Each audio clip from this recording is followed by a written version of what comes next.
I don't want this anymore." The words slipped out before Alexander Pierce could stop them, quiet but heavy enough to shatter everything he'd built. The glass fell from his hand, crashing against the marble floor as whiskey bled into the cracks, like guilt refusing to stay hidden. The world saw a billionaire with everything: the penthouse, the power, the praise. But what they didn't know was that Alexander Pierce was running out of reasons to keep pretending. And soon, they'd all learn that the man they envied was never as untouchable as they thought. This is Hidden Black Echoes, where the stories of struggles are told, the rise and the voice of those the world tried to silence. If you believe the strongest-looking lives can hide silent battles, hit like and subscribe. Because sometimes the most powerful stories aren't about what we win, but what we learn when we finally let go. The storm outside wasn't half as loud as the storm inside Alexander Pierce's chest. Thunder rolled across the glass walls of his penthouse, the city lights flickering like dying embers below. He stood barefoot on the marble floor, a crystal glass trembling slightly in his hand. The amber liquid inside barely moved, unlike his thoughts, which refused to rest. The billionaire everyone admired looked like a man who'd already died. His phone buzzed again, unread messages, board updates, condolences that felt like pity. He ignored them all. The headlines from 6 months ago still played on loop in his mind. Pierce Tech co-founder dead after betrayal scandal. Wife of tech mogul Alexander Pierce dies in tragic accident. He'd lost both, his empire and the only person who ever reminded him he was human. Alexander stared at the framed photo on his desk. His late wife, Clara. Her smile had once been his peace. Now it was just a wound with edges that wouldn't close. He took a breath that sounded too heavy for a man his age, the kind of breath people take when they've run out of reasons to pretend. The glass slipped from his hand and shattered against the floor. Whiskey spread like a stain, reflecting the skyline in its amber pool. He looked down at the mess and whispered, "I don't want this anymore." The city outside didn't care. It never did. The world kept spinning. Money kept moving, people kept talking. But for Alexander Pierce, the noise of success had turned into static. That's when he saw it. An ad popped up on his laptop screen. Old lakeside cabin for sale. Owner desperate to sell. No location tag. No realtor logo. Just a single grainy image of a run-down shanty near a quiet lake. The kind of place that didn't exist on maps anymore. He stared at it. And for the first time in months, something inside him whispered, "Go there." He clicked "Buy Now" without reading the details. No agent, no questions, just a broken man trying to buy silence. The next morning, his driver asked where they were going. Alexander just said, "Somewhere quiet." Hours later, his black SUV rolled off the main highway into a place time had forgotten. The pavement gave way to dirt roads. City noise faded into the hum of crickets and wind through trees. By noon, they reached it, the so-called cabin. But this wasn't a cabin. It was a half-collapsed shanty, wood peeling, roof sagging, and a front porch that groaned like it wanted to give up. The driver hesitated. "Sir, this place is—" "I know," Alexander cut in, stepping out. "That's why I'm here." The air was thick with lake water and wild grass, a world away from the marble towers and endless cameras. Here, there were no boardrooms, no condolences, no lies.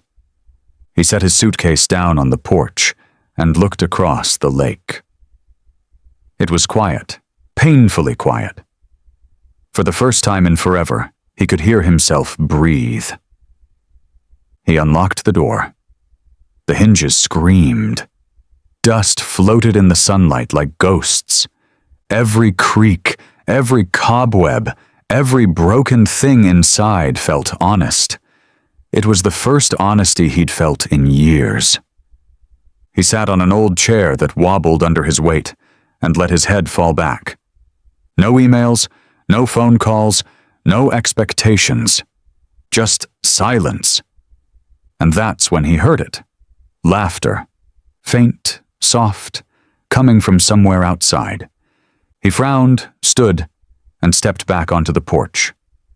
The sound carried across the dirt path. Giggles, followed by the clatter of small feet.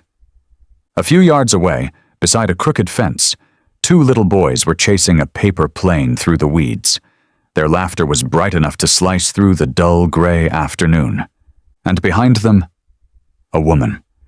She was hanging clothes on a line, her hands moving with tired grace. Her blue dress fluttered in the wind. Alexander froze.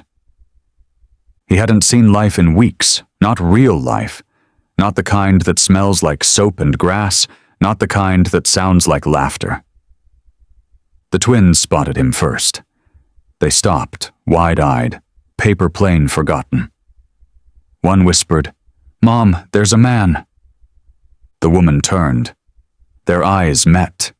His, heavy and hollow, hers, cautious but kind. She wiped her hands on her dress and called out, "You must be the man who bought the old cabin." Alexander nodded. "I didn't know there were neighbors." She gave a faint smile. "There aren't. Just us." He looked around. Nothing but trees and sky. The silence stretched until one of the twins broke it. "Do you like cookies?" Alexander blinked. "Cookies?" The boy nodded, serious. "Mom made some. We can share." Naomi sighed softly. "Boys," she began, but Alexander raised a hand. "It's all right," he said. And for the first time in months, he smiled. A small, broken thing that didn't quite reach his eyes. As the boys ran off to get the cookies, Naomi studied him for a moment longer. His clothes were too fine for this place, his eyes too sad for any stranger. He looked at the house behind him, then back at her. Maybe this wasn't a mistake after all. The wind shifted. Somewhere in that quiet corner of nowhere, a story had just begun. The lake woke before he did. Sunlight spilled across the rippling water, creeping into the broken window of the shanty. Alexander Pierce opened his eyes to the sound of faint laughter. He sat up slowly. The cabin smelled of dust and old wood, but outside, there was life. Through the cracked pane, he saw them, a woman and two little boys. The twins crouched near the fence, sticks in hand, drawing shapes in the dirt. Their mother washed clothes in a metal tub, sleeves rolled, humming softly. For a moment, Alexander simply watched. Then he stepped outside. The boards groaned under his shoes. One of the twins looked up, wide-eyed. "Hey, mister. You woke up?" Alexander smiled faintly. "Guess I did." The other grinned. "You look tired." He almost laughed. "You have no idea." The woman turned, tall, graceful despite the weariness in her eyes. "Morning. Didn't think you'd last the night in that cabin?" "Neither did I," he admitted. "The roof nearly gave up twice." Her lips twitched. "Everything here's got a mind of its own." He stepped closer. "Do you live here alone?" She nodded. "Just me and my boys. Been here a few years. It's quiet. And cheap." Alexander glanced around. The place wasn't a neighborhood. It was survival. Rusted fences, peeling paint, small homes patched together by determination. But she didn't seem broken by it. She moved with a kind of quiet grace, dignity rooted deep. "You're far from the city," he said. "That's the point. Out here, nobody cares what you have, or don't." The twins ran up, holding a paper plane. "We fixed it!" one yelled proudly. Alexander crouched. "You did? Mom showed us." He examined the little plane. "That's impressive.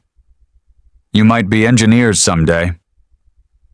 The boys grinned, and the woman gave him a half smile. "You talk like someone who builds things." "I used to. What happened?"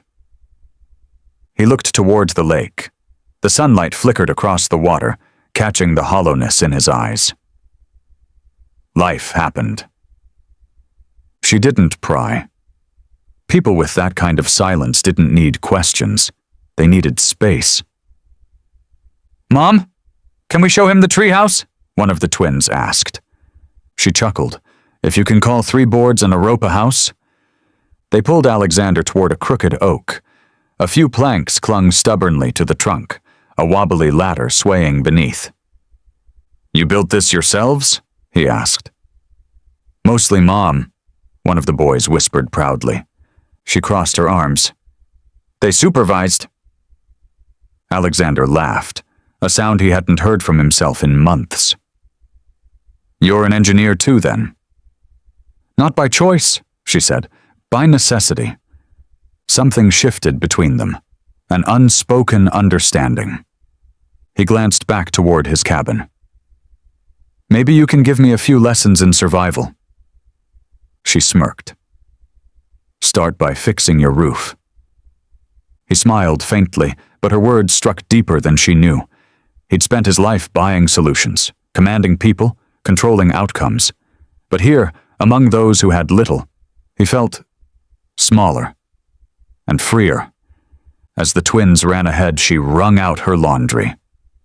"You don't look like a man who belongs here," she said softly. "Maybe that's why I came." "Running from something?" "Everything." She nodded, eyes kind. "Pain travels fast. But peace takes time to catch up." He said nothing. The boys' laughter filled the silence, bright and free. She finally looked at him again. "You can eat with us later if you'd like." "It's not much, but you look like someone who could use a home-cooked meal." He hesitated. It had been months since anyone offered him kindness without a reason. "That's generous of you." She shrugged. "Kindness doesn't cost anything." The twins cheered at the mention of food. One shouted, "He can have my cookie!" Alexander smiled down at him. "Best deal I've had all year." The woman shook her head, amused.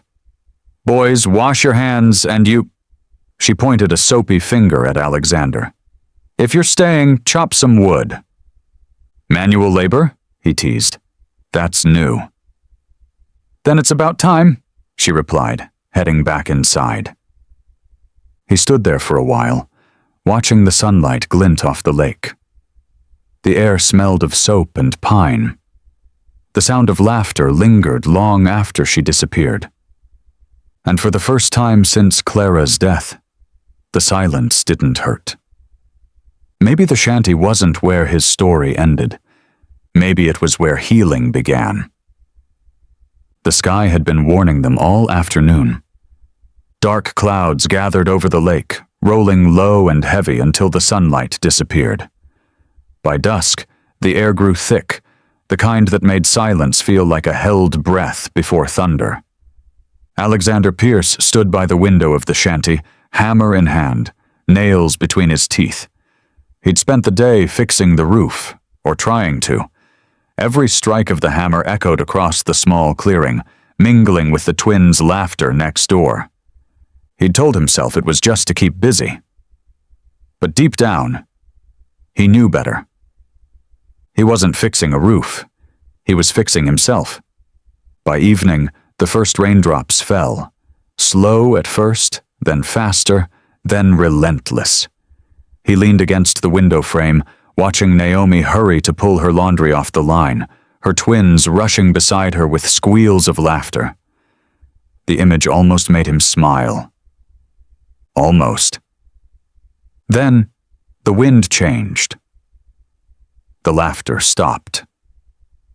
Naomi's voice shouted something he couldn't hear over the growing storm.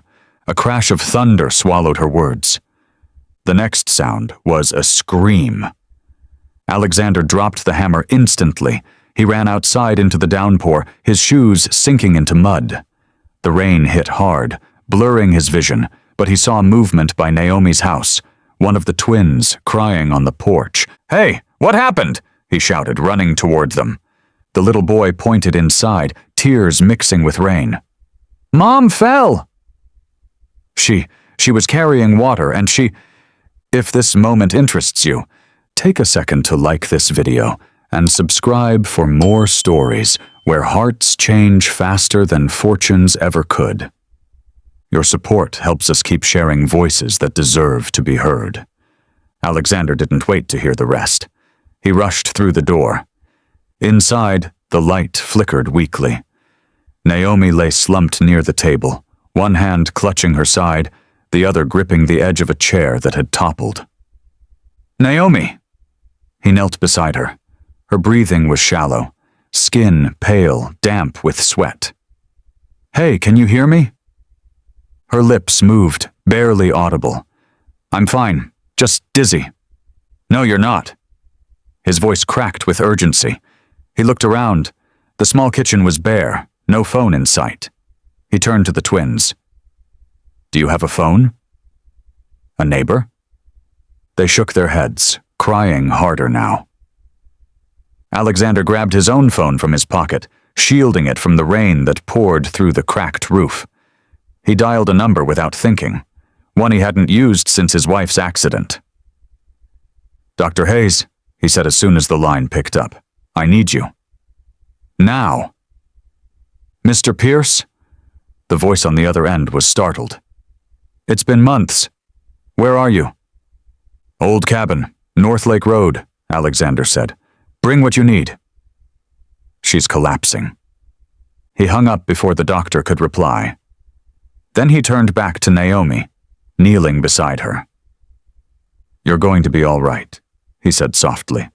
"Help is coming." She opened her eyes weakly, confusion flickering there. How do you know a doctor out here?" He hesitated, realizing she still thought he was just some wanderer. "I know people," he said quietly. Her hand trembled as she tried to sit up. "I just got lightheaded.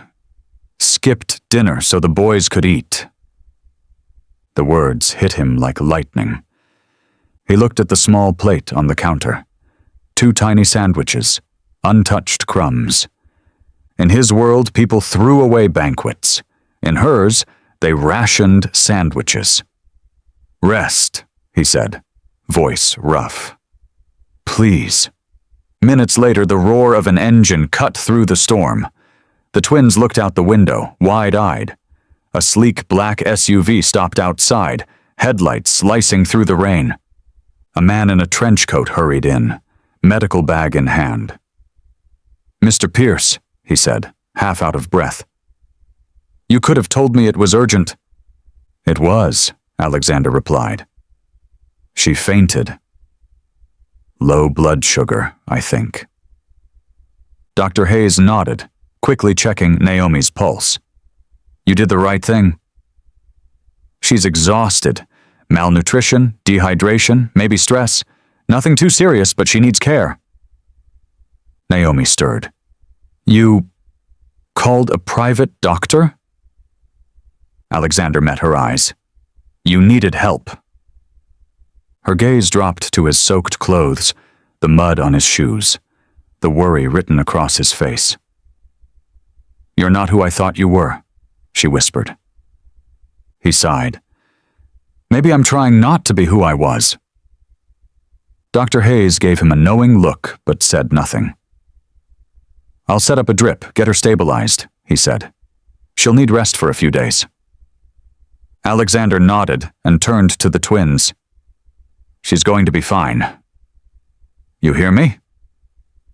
They sniffled and nodded, still clutching each other's hands.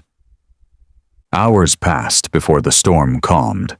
The doctor finished his work and left quietly. Naomi slept soundly on the couch, her breathing steady now. Alexander stood by the window again, staring into the rain. His reflection in the glass looked unfamiliar. A man stripped of his titles, stripped of excuses. He looked at the boys curled up beside their mother, small hands resting on her arm. Something inside him softened, a weight shifting in his chest. For years, he'd tried to drown his pain in silence, in money, in distance. But here, in this tiny, leaking house, surrounded by people who had nothing, he finally felt something real. He turned toward them, his voice a whisper meant only for himself. "I think I was the one who needed saving." Outside, the last drops of rain slid from the roof, falling into the dirt with a quiet rhythm. Steady, peaceful. The storm had passed. And with it, something inside Alexander Pierce began to heal. Morning came slow and golden, soft light spilling through the patched curtains. The storm had washed everything clean, the dirt roads, the rooftops, and maybe even something in Alexander's heart. He sat quietly in the corner, sipping a cup of weak coffee Naomi's boys had insisted on making. They'd been up since dawn, proud to take care of the grown-ups, as they called it. Naomi stirred on the couch, eyes fluttering open. Confusion flickered first, then memory. She tried to sit up, but Alexander gently placed a hand on her shoulder. "Easy," he said. "You fainted. Doctor says you'll be fine." Her brows knit together. "Doctor?" "Yeah," he said simply. "Friend of mine." Naomi looked at him for a long moment, then around the room. The smell of medicine hung faintly in the air. On the table beside her sat an unopened bottle of supplements, clean gauze, and a card embossed with gold lettering. Dr. Christopher Hayes, private medical consultant. Her eyes lingered on the card. "You don't exactly scream, man who buys shanties, Mr. Pierce." He froze for half a second. She'd said his name. Not Sir, not Mr., but Pierce. She gave a soft, knowing smile. "You left a phone on the counter last night. I saw the screen when it rang. Pierce Industries." "You're that Alexander Pierce, aren't you?" He exhaled slowly, setting the cup down. "I used to be." "Used to?" she asked. He leaned back in the chair, eyes distant. "When my wife died, everything I built stopped meaning anything. The company, the houses, the money, it all became noise. I thought if I got far enough away, I could forget what I lost." Naomi studied him, her voice quiet but firm. "You came out here to hide." He nodded. "And to remember how to breathe." She folded her hands in her lap, her tone soft but unyielding. "And what did you find instead?" He looked at her, the corners of his mouth trembling with something like humility. "A reason to stop running." For a moment, the only sound was the ticking of a clock and the twins whispering in the next room. Then Naomi spoke again. Slow, deliberate, every word landing with weight. "All your money couldn't buy peace, Alexander. But maybe it can build it." He blinked, caught off guard. She met his gaze evenly. "You've got the kind of power people like us never see. You could fix more than your own pain. You could change this whole place." She gestured to the cracked walls, the muddy road outside. You think this shanty gave you meaning? Wait till you give it to others. He stared at her for a long moment. It had been months since anyone had spoken to him like that. Not with fear, not with reverence, but with truth. Her strength wasn't loud, it was quiet, carved by years of surviving what others couldn't. And in her eyes, he saw something he'd lost long ago. Purpose. Finally, he nodded. Maybe you're right. Naomi smiled faintly. Good. Because those twins of mine just volunteered you to help rebuild their treehouse. He laughed, a real easy sound this time. I guess I'm employed again. You'll work for cookies, she teased. I've worked for worse deals. Outside, sunlight broke through the clouds, scattering gold across the lake. The air felt lighter. For the first time in years, Alexander Pierce didn't feel trapped by his wealth. He felt guided by something bigger. He looked toward the twins playing outside and whispered to Naomi, "You gave me more than peace. You gave me a second chance." She smiled softly. Then don't waste it. And as he stepped outside to join the boys, the sound of laughter rose once again. Brighter this time, carried by the wind like a promise. 6 months later, the road to the lake didn't look the same. The cracked dirt path was now lined with gravel. The leaning mailboxes were replaced with fresh wood. And where broken roofs once sagged, new ones gleamed beneath the morning sun. What had once been a forgotten corner of the world was now a small, thriving community, rebuilt one plank, one wall, one heart at a time. And at the center of it all stood Alexander Pierce. The billionaire who once came here to disappear now woke every morning to the sound of hammers, laughter, and the smell of pancakes drifting from Naomi's kitchen. He walked through the clearing, boots dusty, sleeves rolled up, clipboard in hand. Workers nodded as he passed. Some were locals he'd hired, others volunteers his foundation brought in. But here, everyone called him Alex. Naomi stood by the porch, holding 2 cups of coffee. "You're late for breakfast again." He smiled, taking the cup. "You'd think being the boss means I get a break." She arched a brow. "You're not the boss here. You're on laundry duty." He chuckled. "Right. The most powerful job of all." The twins came running up, waving a drawing, a stick figure family standing by a lake. In the middle was a tall man with gray hair and a hammer. Above it, written in crooked letters, "Uncle Alex's Village." He knelt to their level, smiling as he studied the picture. "You made me taller than everyone else." One of them grinned. "You are taller." Naomi looked at the drawing, then at Alexander. "They think of this place as home because of you." He shook his head gently. "No, Naomi. Because of you. You reminded me what home really means." The breeze shifted, carrying the scent of wet earth and pine. Across the lake, sunlight danced on the water, the same lake where he'd once stood alone, ready to vanish. Now, that same water reflected laughter, life, and purpose. It hadn't been easy. There were nights when the money nearly ran out, when permits were denied, when people doubted his intentions. But Naomi never wavered. She'd stood beside him through every argument, every delay, every moment he nearly walked away. And she'd always said the same thing. "You started this to heal yourself. Finish it to heal others." He had. Now, where old shanties once leaned, stood small, bright houses, affordable, sturdy, and dignified. Each family that moved in got more than shelter. They got hope. Alexander walked to the edge of the property, where the last house was being painted.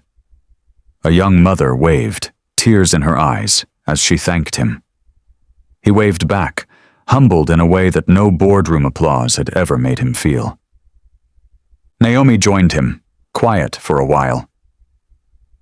"You know," she said softly, "when you first showed up here, I thought you were just another rich man playing at being humble." He smiled. "And now?" She looked at him. "Now, I think you're someone who finally found his place." He exhaled, the kind of breath that carried peace. "I came here running from ghosts. But somehow you turned them into reasons." She tilted her head. "Reasons for what?" He met her gaze. "To live again."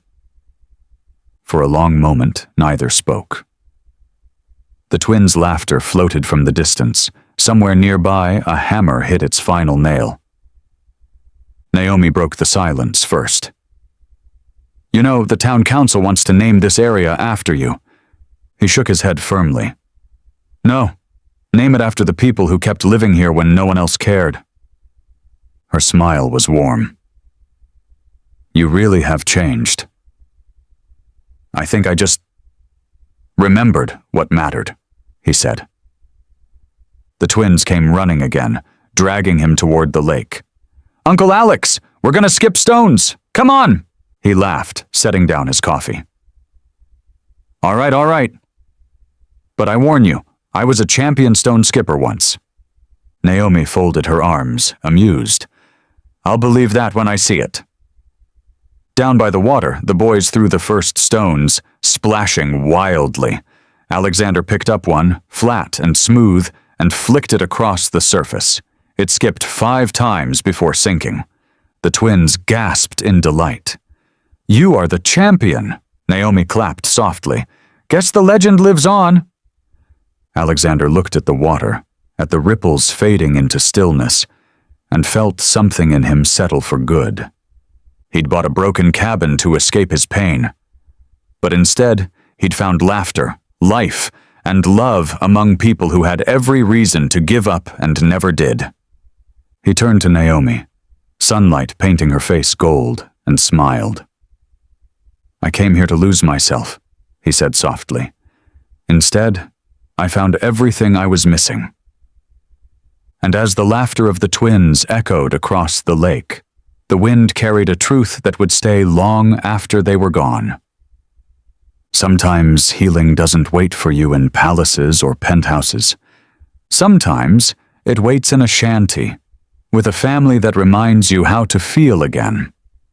If stories like this remind you that success means nothing without soul, tap, like, and subscribe, so you never miss the next story where even the strongest walls crack and the heart remembers what truly matters.